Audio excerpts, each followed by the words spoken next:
Il y a presque 20 ans, la fille d'Eladj Diop est tombée malade du paludisme un mercredi. Maladie foudroyante. L'enfant de 12 ans en succombe le vendredi suivant.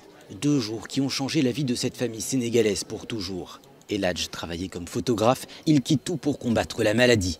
Et à l'époque, il y avait beaucoup à faire.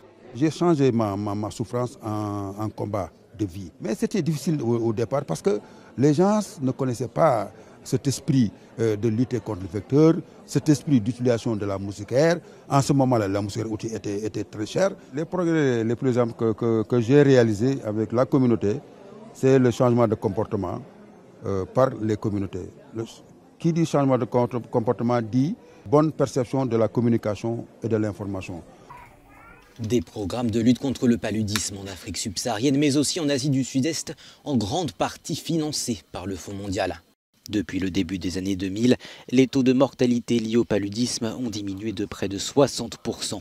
Des progrès rendus possibles par un meilleur accès au traitement et aux moustiquaires imprégnés d'insecticides de longue durée, qui est passé de 33% en 2010 à 57% 7 ans plus tard.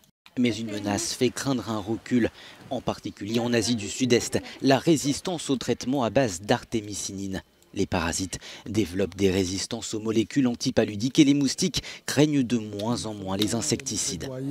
Pour un investissement accru dans le domaine de la recherche, il est fondamental d'être en avance sur ce parasite qui jusque-là s'est montré être plus intelligent que nous.